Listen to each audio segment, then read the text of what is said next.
Break के बाद आप सभी दर्शकों का अन्नदाता में स्वागत है।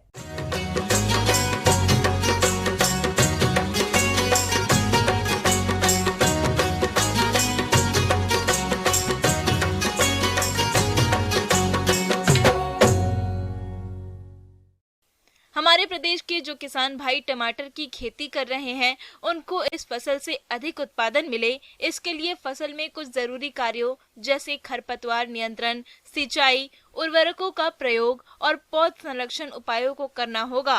तो आप इन कार्यों को किस तरह करें, इसके बारे में जानकारी दे रहे हैं विषय विशेषज्ञ डॉक्टर आशीष त्रिपाठी।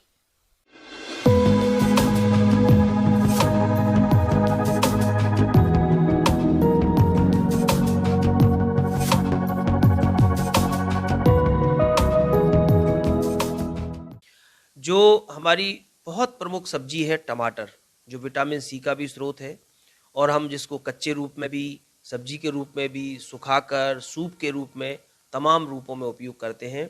ये एक ऐसी फसल है जो वर्तमान में पूरे वर्ष हमारे भोजन में शामिल है, खाद्य श्रृंखला में शामिल है। इसका जो हम उत्पादन करते हैं, इसमें उत्पादन में तमाम तरह की जो सावधानियां, उनका हमें ध्यान रखना चाहिए। खरपतवार सभी फसलों के लिए हानिकारक होते हैं, पर बात करें टमाटर की तो खरपतवारों का नियंत्रण करना बहुत जरूरी हो जाता है, क्योंकि यह खरपतवार टमाटर की फसल को अधिक हानि पहुंचाते हैं। ऐसा इसलिए होता है क्योंकि टमाटर की जड़ ज्यादा गहरी नहीं होती है और सभी पौधे मिट्टी की ऊपरी सतह से पोषक तत्व लेते हैं। ऐसे में यदि पौधे के पास खरपतवार रहते हैं तो पौधे पर्याप्त मात्रा में पोषक तत्व ग्रहण नहीं कर पाते, जिससे उनका विकास रुक जाता है और पैदावार भी घट जाती है। इसलिए टमाटर के खेत में निराई गुड़ाई करके फसल को खरपतवारों से मुक्त करना चाहिए।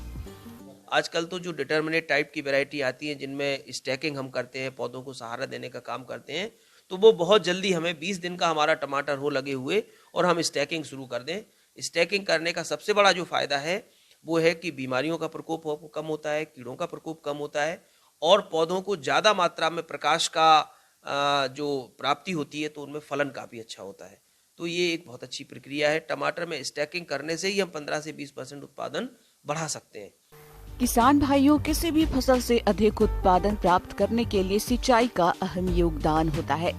तो टमाटर की फसल में सर्दियों के मौसम में 10 से 15 दिन के अंतराल से और गर्मी के मौसम में 6 से 7 दिन के अंतराल में हल्का पानी देते रहें। अगर संभव हो सके तो कृषकों को सिंचाई ड्रिप इरिगेशन द्वारा करनी चाहिए। जो उर्वरक प्रबंधन है वो बहुत जरूरी है।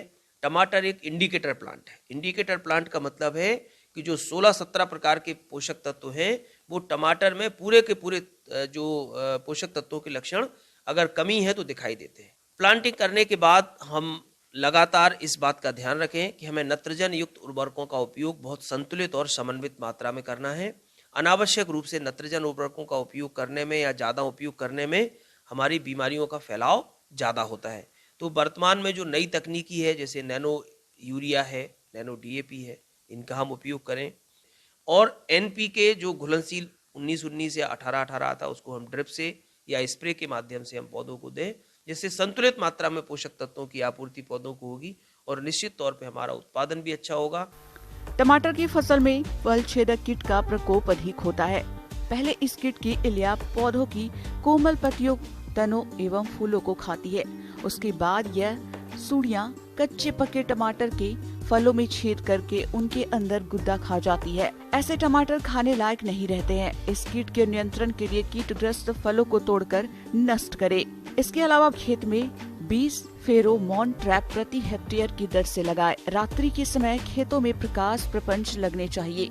इस कीट के रासायनिक नियंत्रण के लिए इंडोस्कार्ब दवा की 1 मिलीलीटर दवा को प्रति लीटर पानी के हिसाब से घोल बनाकर छिड़काव करने पर इस कीट का नियंत्रण आसानी से हो जाता है। सबसे प्रमुख समस्या आती है वो आती है थ्रिप्स की। इसके अलावा व्हाइट फ्लाई, ये 2 रस चूसक कीट हैं। इनके नियंत्रण के लिए हमें सबसे पहला काम करना है, नीले और पीले रंग के चिपचिपे प्रपंच लगाएं हम। पीले रंग का जो चिपचिपा प्रपंच है वो सफेद मक्खी के लिए है और नीले रंग का जो चिपचिपा प्रपंच है वो थ्रिप्स के लिए है। तो हम 150 प्रति हेक्टेयर के मान से इनको लगाएं, जिससे रस चूसक कीटों का प्रकोप कम हो सके। दूसरी बात, शुरुआती दौर में हम वहाँ पे नीम का तेल या नीम आधारित जो कीटनाशी है उनका स्प्रे करें वर्तमान में बहुत सारे कीटनाशी प्रचलन में है।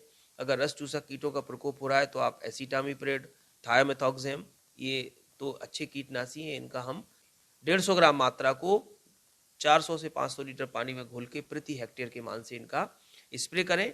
कई बार हमारे किसान भाई कीटनाशी की मात्रा बढ़ा देते हैं, जिससे बाद में जो रेजिस्टेंस की जो समस्या आती है वो आती है। इनकी हम 1 या 2 बार स्प्रे करें। टमाटर में लगने वाला फल सड़न रोग, इस रोग का संक्रमण अधिकतर कच्चे और हरे फलों पर दिखाई देता है। रोग से प्रभावित फलों पर हल्के या गहरे भूरे रंग के गोलाकार धब्बे चक्र के रूप में दिखाई देते हैं, जो हिरन की आंखें की तरह लगते हैं। रोगग्रस्त फल अक्सर जमीन पर गिरकर सड़ जाते हैं, तो इसके नियंत्रण के लिए रोगग्रस्त फलों को तोड़कर नष्ट करें। किसान भाइयों, फल सड़न रोग के रासायनिक नियंत्रण के लिए मैनकोजेब या कॉपर ऑक्सीक्लोराइड दवा 2.5 ग्राम प्रति लीटर पानी के हिसाब से घोल बनाकर छिड़काव करें। बस हमें ध्यान ये रखना है कि हम सतत खेतों की निगरानी करें, बार बार खेत में जाके भ्रमण करें। किसी प्रकार का कोई अगर संदेहास्पद पौधा है जिसमें कोई बीमारी के लक्षण दिख रहे हैं या कीड़ों के लक्षण दिख रहे हैं, उसको तत्काल खेत से अपरूट करके निकाल के हम उसको जमीन में गाड़ के नष्ट कर दें, जिससे बीमारी और कीड़ों का फैलाव हमारे खेतों में कम हो। हमारे लिए बेहतर है, क्योंकि सब्जियां ऐसी हैं जो हमारे दैनिक जीवन में काम आती हैं, रोज हम इनका उपयोग करते हैं। आगे और भी